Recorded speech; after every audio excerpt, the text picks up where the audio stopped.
Okay, students, so this is our second video or today's lecture, and we are going to discuss our last organelle in this video, uh, as that is the nucleus, very important structure.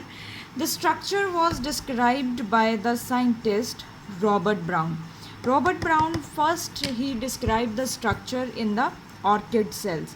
Orchids, they have purple color flowers, and first time structure of nucleus was described in those cells by the Robert Brown. Now on the basis of that, if one nucleus is present, no nucleus is present, cell is known by different names. Suppose, like, if there is no nucleus in a cell, then that cell is known as enucleated, and the example is mature mammalian RBCs. As from in my last videos, many times I said this thing, that mammalian RBC, when they get mature, they withdraw their all organelles. Same, they withdraw, they don't have any kind of nucleus also, so they are known as enucleated. If one nucleus in animal cells, there is only one nucleus per cell, so they are known as uninucleated. Two nucleus is present in case of paramecium, and that is known as binucleated cells. If in a cell many nucleus are present, that condition is known as multinucleated. An example is skeletal muscles. In our skeletal muscles that have many nucleus, as you have drawn these diagrams in class 9th also. Now if we talk about position, more in animal cells, the position is center, right? They are present in center, so that is known as centric position. In plant cell, it is shift towards the little towards one end, so this is known as eccentric. Let's talk about the shape. Mostly shape which is very commonly present, that is circular, but then a few cells, they have oval, then few have bilobe, trilobe, many kind of horseshoe shape. So oval is observed in the smooth muscle cell. That is what you need to understand here. Now let's talk about the detailed structure of nucleus. As you can see, or you can draw also.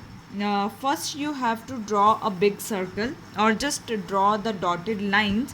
What you have to draw next is, after this, you have to draw outer membrane and inner membrane. As you can see, we have drawn this structure previously also, so you have to draw this type of structure on your dotted circular position, right? This type of you have to draw.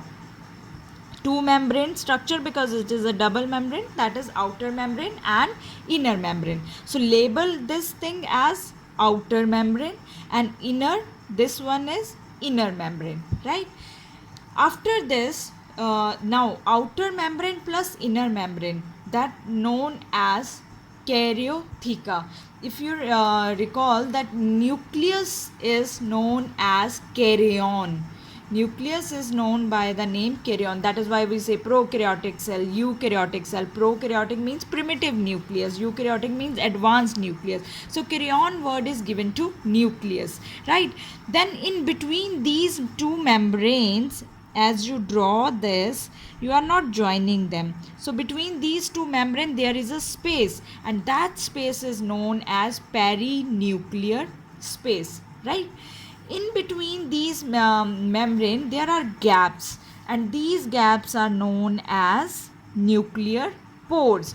And the number of nuclear pores, it vary from cell to cell, right? It is normally 1000 to 10,000 per nucleus, but it depends on the function of a cell. It can be increased, it can be little bit decrease also.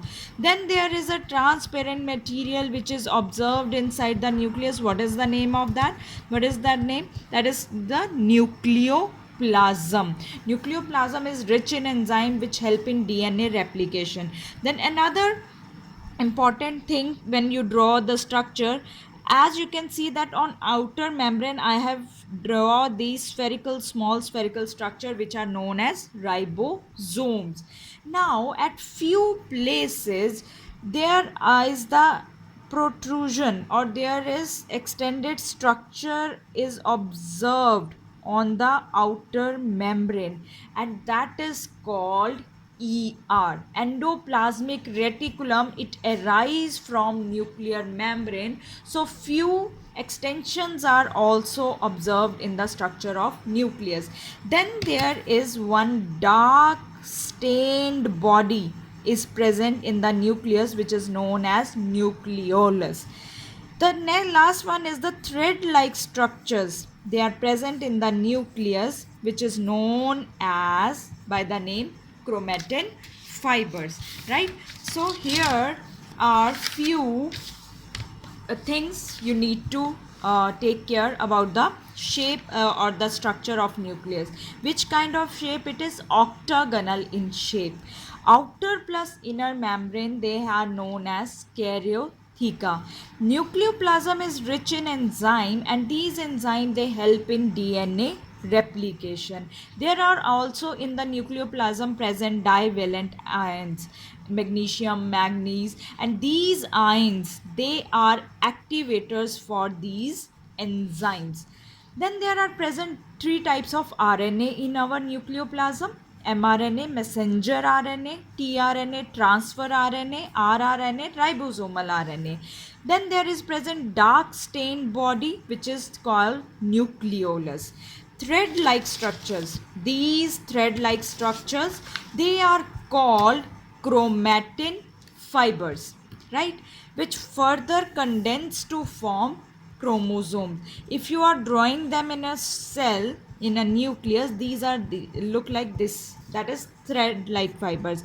But if they condense together, then they condense to form this type of structure, right?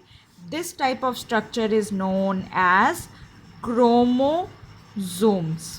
That is why we have written here that these thread like structures condense to form chromosome.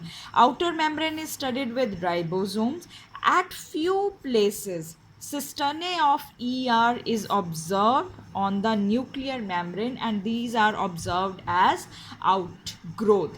So in this video I have just discussed about the structure of nucleus. In my last video for today's lecture I'm going to discuss each and every part, little detail or little there about their basically about their definition I'm going to discuss in my next or last video.